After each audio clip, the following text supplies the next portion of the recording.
चलो स्टार्ट करते हैं। ये देखो, ये है, ये शायद फुल स्मोकी है, ये वाला। चलो स्टार्ट करते हैं। ब्लैक पेस्ट से करती हूँ। मैंने ऐसा टाइप का बनाया, ज़्यादा लिक्विड भी नहीं किया और ज़्यादा गाढ़ा भी नहीं किया।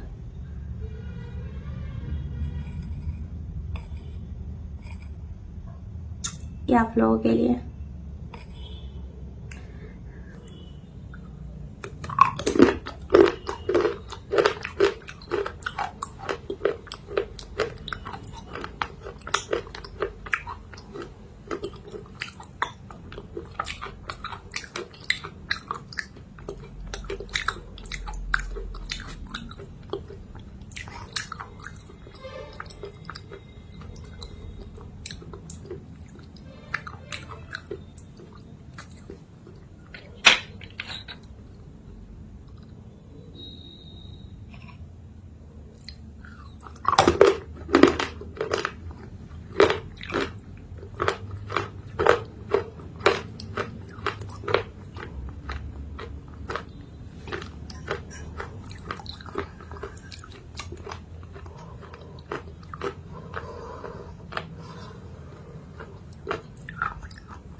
स्मोकी।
Done. एक बात तो मानना पड़ेगा या बोलना पड़ेगा आप लोगों के लिए कि हाँ, मैं क्रंचर हूँ या मेरे पास आइटम्स बहुत ज़्यादा है, लेकिन इसका मतलब ये नहीं कि मैं आप लोगों के पास आइडियाज नहीं है। मैं बोलती हूँ मेरे से भी ब्रिलियंट आइडियाज आप लोगों के पास है, जो आप लोग मुझे देते हो। कुछ मैं बोल रही हूँ, मतलब कसम से मुझे कभी कभी लगता है कि इतने सारे आइटम्स मेरे पास है, कम हिसाब से सब कुछ ही है, लेकिन कभी कभी मैं आइडिया नहीं मिला पाती हूँ मैं क्या वीडियो बनाऊं, कैसे बनाऊं, मतलब उतना ज्यादा सोच नहीं पाती हूँ मैं। लेकिन बहुत सारे ऐसे मेरे बहुत अच्छे है सब्सक्राइबर जो वो मतलब एक आसान कर देता है, मुझे सोचना नहीं पड़ता है। कुछ इतने अच्छे रिक्वेस्ट करते हैं, सोचना ही नहीं पड़ता है मुझे कि हाँ आइडिया आ जाता है, हाँ ये करूंगी तो अच्छा लगेगा। कसम से मेरे पास दिया पहले भी था, जितना भी था मेरे दिमाग में ये कभी भी नहीं आया। मेरे दिमाग में था जो फील करके मैंने किया था, वो वाला मेरे दिमाग में था तो वो मैं कर लिया, लेकिन ये वाला मेरे दिमाग में नहीं था। इतना ज्यादा अच्छा लगा और थोड़ा सा भी मुझे तकलीफ नहीं हुआ। इतना थिन और सॉफ्ट ही बोलूंगी, क्रंची सॉफ्ट ऐसा था दिया, मतलब मुझे तकलीफ ही नहीं हुआ करके। और ऊपर से जो एकेजे भैया का जो दिया था, वो जो स्मोकी वाला था वो थोड़ा सॉफ्ट टाइप का था, और जो नॉन स्मोकी था वो थोड़ा सा स्लाइट हार्ड था, लेकिन बहुत अच्छा लगा, बहुत ज्यादा अच्छा लगा। ये मैं बोल सकती हूँ नॉर्मल हम लोग जो बाजार से खरीद के लेके आते, मैंने भी लाया था दिया, उससे कई गुना बेटर है। मतलब वन बाइट चैलेंज अगर हम लोगों को करना है तो ये बेटर है, मैं मानती हूँ। ये बहुत ज्यादा अच्छा लगा। और पेस्ट में से आप लोग मुझे पूछोगे कि कौन सा ज्यादा अच्छा लगा पेस्ट, तो मुझे सबसे ज्यादा अच्छा लगा black paste, white paste and red paste. मेरे से एक गलती हुआ, मैंने व्हाइट पेस्ट थोड़ा सा ज्यादा लिक्विड कर दिया, थोड़ा सा और अगर मैं गाढ़ा करती ना तो और भी ज्यादा अच्छा लगता, इसका अर्डीनेस और भी ज्यादा आता। लेकिन जो भी हो मुझे बहुत ज्यादा अच्छा लगा। इधर 20 दिया था, मैं और भी 10 कर सकती थी, मतलब मेरा मन नहीं भरा था। कसम से मुझे लास्ट में लग रहा था कि मैं उठ के जाऊं और 5 से दिया उठा के लेके आऊं, लेकिन सोचा कि नहीं, चलो बाद में कुछ और भी आइडिया आ सकता है तो जो करूंगी। आप लोग दे सकते हो आइडिया ऐसा जो मैं कर सकती हूँ दिए से। बाकी आप लोगों को कैसा लगा वीडियो जरूर कमेंट में बताइएगा। और एक आप लोग बात बोलना मुझे कि मैं जो ये प्लेट दिखा के ऐसे सामने बैठती हूँ, ये आप लोगों को मतलब ये सेटअप आप लोगों को अच्छा लगता है? अगर ये अच्छा लगता है तो मैं ऐसे कंटिन्यू करूंगी बाकी सब वीडियो में। तो चलो ठीक है, आज के लिए इतना ही। टाटा, अच्छे से रहिएगा, हेल्दी रहिएगा। मिलते हैं अगले वीडियो में। Bye bye.